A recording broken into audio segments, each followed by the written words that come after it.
You're listening to Podmini. You're listening to Podmini.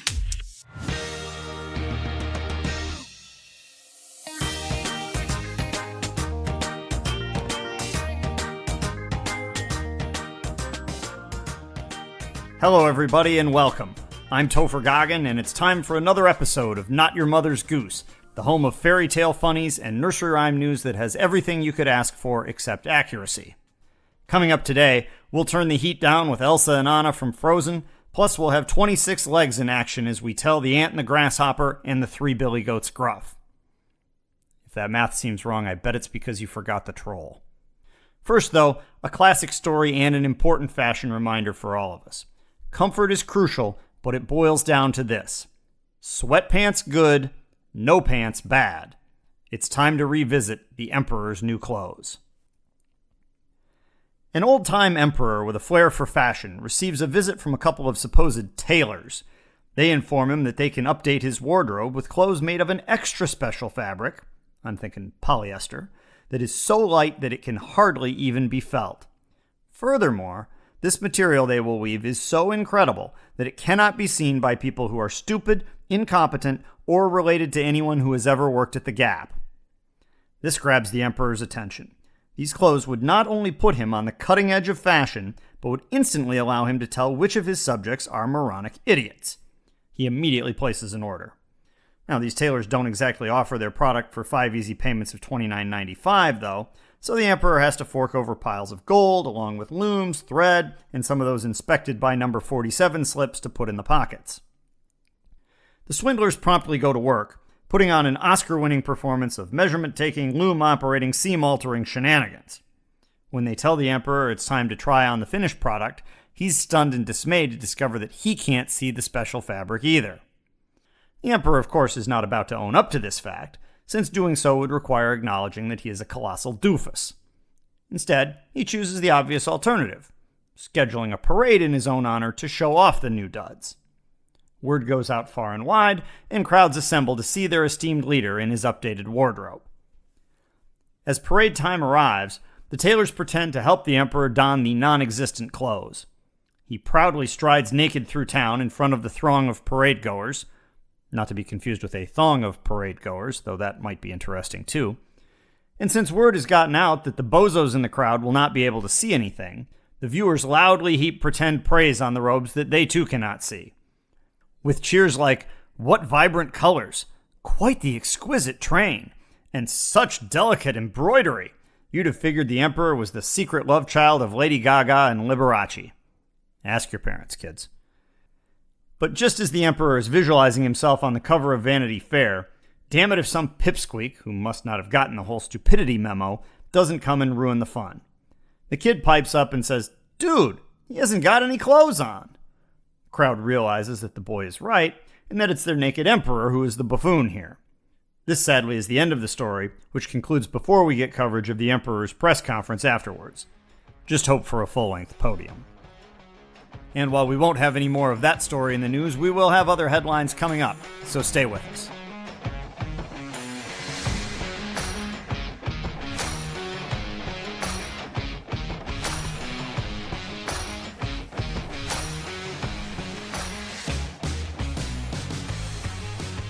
As an upstanding citizen, you should always make an effort to know what's going on in the world by keeping up with the latest news.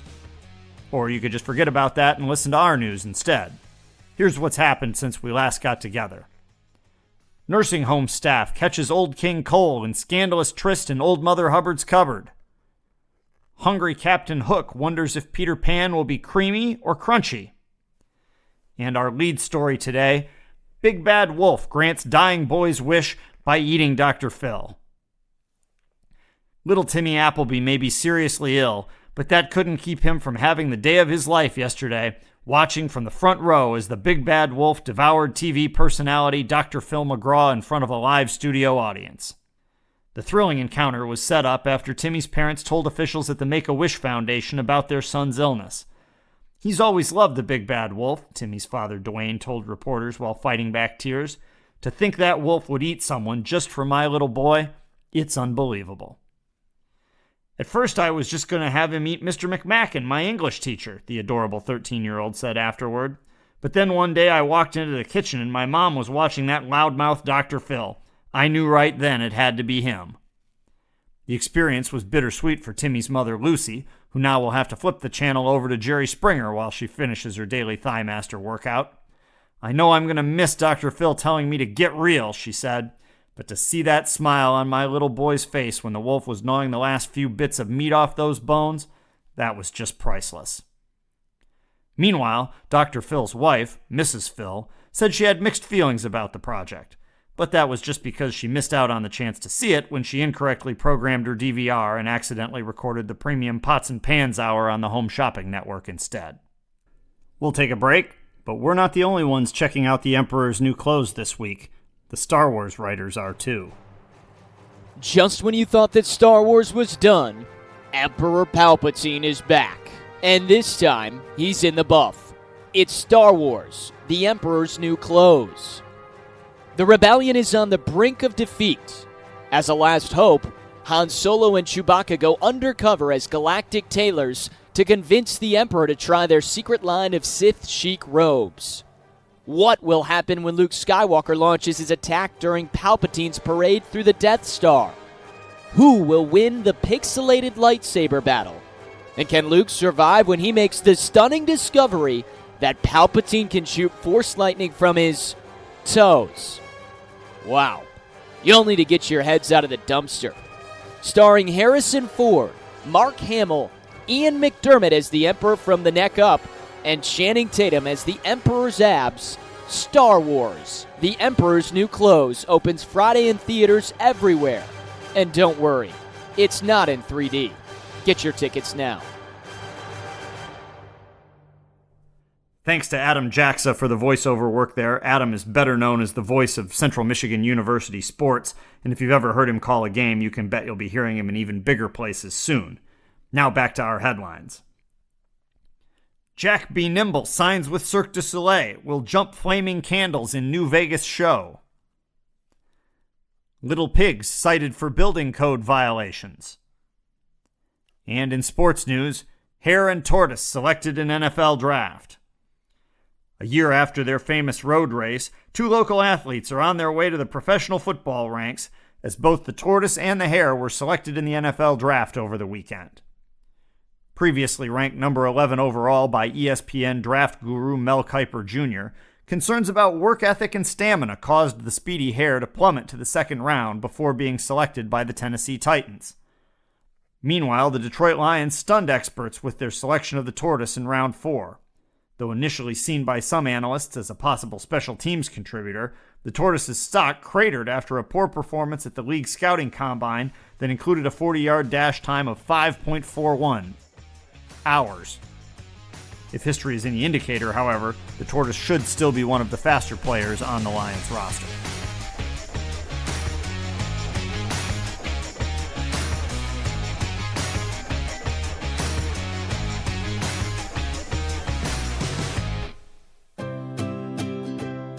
Ugh, it's little freaking Bo Peep. I'm still out looking for my dumb sheep. If I ever find them, then I'll have time to listen to Not Your Mother's Goose.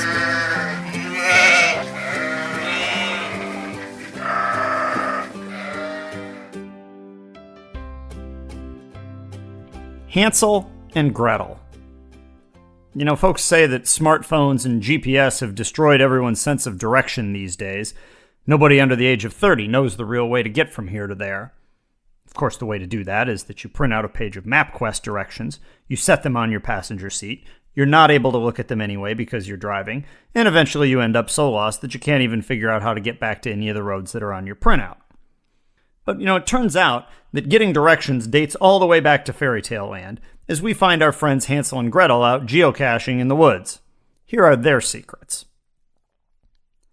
If times are tough in your family of 4, you might consider a variety of solutions. Store-brand foods, carpooling, shorter showers, taking your kids out in the woods and leaving them, and so forth. In this particular story, a woodsman and his new trophy wife opt for door number 4. Alas, Mr. and Mrs. Lumberjack are not about to win any awards for subtle planning. While some children have to worry about accidentally walking in on their dad getting busy with their stepmom, Hansel and Gretel instead wander in on their folks planning to abandon them in the forest. Rather than make a quick call to social services, however, Hansel spends his last few hours loading up his pockets with white rocks. When the parents then lead the kids off into the woods, Hansel calmly dribbles a, completely unnoticed, rock trail behind them, which he and his sister later follow straight back to their house under the moonlight. In a shocker, they don't get a terribly warm welcome upon their return. Before long, the woodsman's wife is again planning to fix her problems by abandoning the kiddos out in the middle of nowhere. Unable to get to his rocks, this time Hansel is forced to lay down a trail of breadcrumbs while he and Gretel are being led off into oblivion. This admittedly is not a horrible idea. It's definitely better than dropping, say, a trail of ice cubes. In the end, it doesn't work, though, as birds eat the crumbs and destroy the kids' map home. Now stranded for real, Hansel and Gretel wander around for a few days until they stumble onto one of your more common sights deep in the forest, a house made entirely out of candy. So logically, they start eating it. For the second time this episode, that leads to a homeowner that is less than pleased. But this time, instead of a prince-turned-beast, it's a terrifying old witch. She's nearly blind, but she takes the tack of promising the kids real food, which probably means drywall, and soft beds to lure them inside, because her real plan is to pork them up and eat them. Because there's nothing like a delicious German child when you live in a house made entirely of candy. The witch forces Gretel to be her slave, and locks Hansel in a cage for feeding. Despite some tricks by Hansel to convince her that he's still skinny, the witch eventually loses her patience and orders Gretel to fire up the oven. Then, as Gretel preheats to 400 degrees, the witch decides she'd also like some Gretel gruel for an appetizer. She slyly tells Gretel to lean into the oven to see if it's hot enough. Gretel's no idiot, though. She responds with the famous, "Oh, I don't understand what you mean, how about you get into the oven and show me how" trick, which somehow totally works. Gretel slams the oven door shut, crisis averted. Though I do hope that oven is self-cleaning. Prior to getting the hell out of there, Hansel and Gretel prudently scope out the house and discover that the witch's love of candy was closely rivaled by her propensity to hoard valuable jewels.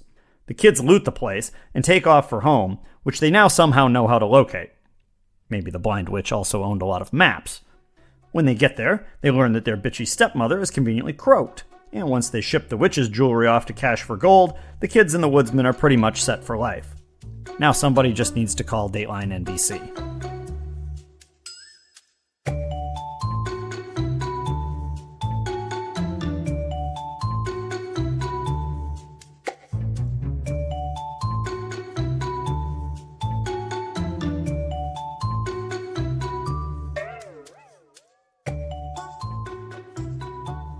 Frozen. I don't even know how to classify Frozen in the fairy tale world. It is supposedly based on Hans Christian Andersen's The Snow Queen, but frankly that would only seem to count if it was The Snow Queen as retold by a couple of 6th graders on a book report that was due the day after they stayed up until 2 o'clock making TikTok videos. The real Snow Queen story apparently has a queen as the villain, she's got a fleet of snow bees, we've got kids named Kai and Gerda, there's some crows involved. It's not Frozen. In our version, and spoiler alert here if you haven't been dragged to the theater yet, we're off to Arendelle, a place with all the snowy charm of western New York, but without the disheartening obligation to root for the Buffalo Bills. There we find a king and a queen with 2 daughters, one of whom has the special talent of shooting snow and ice out of her fingers. The other one, well, maybe she's good at Sudoku. These 2 sisters, Elsa and Anna, grow up happily together, right until Elsa drills little sis in the head with an ice bolt. Apparently that's bad for your health. Mom and Dad are concerned, but they know what you do in this kind of situation. You take your kid to see a grandfather troll in the woods. It was on Dr. Oz. Gramps, the geriatric troll, fixes things up for Anna, but notes that Elsa might want to steer clear of visitors in case her out-of-control ice blasting becomes a problem. She safely hides in her room for a while, say 10 or 15 years, but tragedy strikes when Ma and Pa set sail for a wedding and get wiped out in a shipwreck. That forces Elsa to stop playing Fortnite all day and take over as queen. Things then get worse when she turns into a human ice dispenser at the coronation, which does help with the bartending expenses, but generally isn't recommended by most event planners. Freaked out by this development, Elsa runs off, but not before telling Anna that no, you cannot marry this Hans dude who showed up for the ceremony and instantly opened the door to a musical proposal. Elsa also accidentally plunges all of Arendelle into a permanent winter on her way out of town. Nice bonus. With Elsa living on her own in a swanky ice palace, Anna heads out on a mission to rescue her. Anna brilliantly leaves Prince Hans in charge of Arendelle. More on that fine decision in a minute. She charges off into the blizzard, packed more appropriately for a weekend in Palm Springs, but does link up with a fellow named Kristoff who at least owns some snow pants. And his own reindeer. He helps Anna find her way to Elsa's castle, adding a talking snowman/climatology expert named Olaf to their group along the way. Now, when the intrepid travelers reach Elsa's place, the welcome they receive isn't exactly a warm one. I suppose nothing is terribly warm in an ice palace, but you get the idea. Elsa flips on the no vacancy sign and sends her guests off with a couple of fine parting gifts, namely a big mean snow monster chasing them, plus an accidental ice shot through the heart for Anna.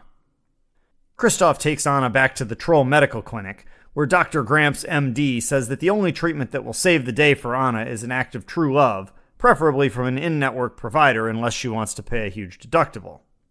Anna figures her problems are now solved, since all she needs to do is make it back to Arendelle, where Hans can unload some true love and save her. Good plan, except that Hans is currently in the process of thinking up a plan where he's going to kill Anna and take over Arendelle himself, so this plan is not going to work. Also, Anna is on the verge of turning into ice. Everything finally culminates in one dramatic scene, shockingly set in a snowstorm. Kristoff realizes that he's the one in love with Anna and comes racing back to save her, arriving just in time to instead get distracted by Hans chasing after Elsa with a sword. At the last second, though, a shivering Anna jumps in front of the fatal swing, simultaneously saving her sister and also freezing to death. Shucks. But wait just a second, Disney viewers. If you read the fine print, apparently diving in front of the jerk that's trying to kill your sister qualifies as an act of true love.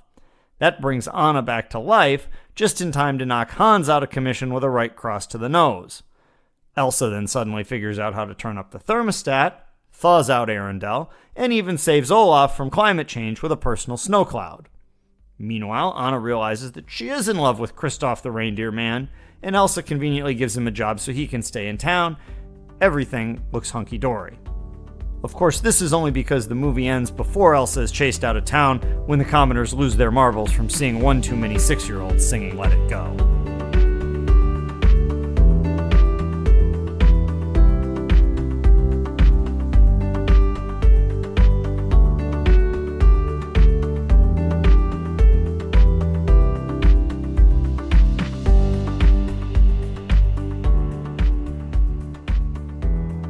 We'll wrap things up today with another trip to put a quarter into Rapunzel's jukebox. This week we've got the awesome vocal talents of my smiling friend Tony D'Amico, who turns back the clock for a new version of a 60s smash. Depending on how old you are, you may remember the old Dion hit The Wanderer, a song about a guy who seemed to have a different girlfriend for every day of the week. So who then would be the borderline sleaze of the fairy tale world? It's got to be our good old buddy Prince Charming. Snow White, Cinderella, Rapunzel, Sleeping Beauty. It's quite a list. I asked Tony to try to channel a 1960s Gaston for this one, and he knocked it out of the park. So here we go. Buckle up for the obnoxious smarm. Here is Prince Charming in The Charming Wanderer. Well, I'm a charming prince and I'm coming to your town. If a damsel's in distress, soon you know that I'll be found.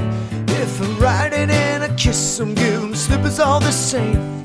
I climb right up the hand and they're always glad I came. The fairy tale wanderer, the charming wanderer. Check out my crown, my crown, my crown, my crown, my crown. Well, there's Snow White on my left and Cinderella on my right. As soon as she gets up, then Sleeping Beauty has tonight. If you want the truth, which one's above the rest? I scale that tower high and say Rapunzel is the best. But I'm a wanderer, a charming wanderer. Check out my crown, my crown, my crown, my crown, my crown. Well, I jump from town to tale. Just turn the page and I'll be there. But then I'll leave when things get stale. You know I really don't talk, but have you checked out my hair? Yeah, I'm a charming prince, there's enough to go around. I swear I'm not a sleaze, but I really like a gown. But let me tell you now, if ever after's what you see, then I hop right on that horse of mine and ride on out to sea. Cause I'm the wanderer, the charming wanderer. Check out my crown, my crown, my crown, my crown, my crown. Break it down, the wanderer. Yeah, I'm the wanderer. Check out my crown, my crown, my crown, my crown, my crown. Woo! Alright now. Just break that back down there. Ba-ba-dum-bum. The Charming Wanderer here on Rapunzel's Jukebox on Not Your Mother's Goose.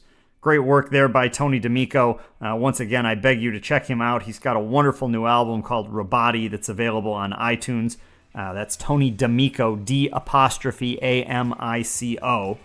That's going to do it for today's episode of Not Your Mother's Goose. Next time, it's the Grand Tour of the Woods, which will take us both to the Beast's castle in Beauty and the Beast and to the famous house made of candy where we'll find Hansel and Gretel. For now, though, thanks for listening. I'm Topher Goggin. The goose is loose. Join me again soon on Not Your Mother's Goose.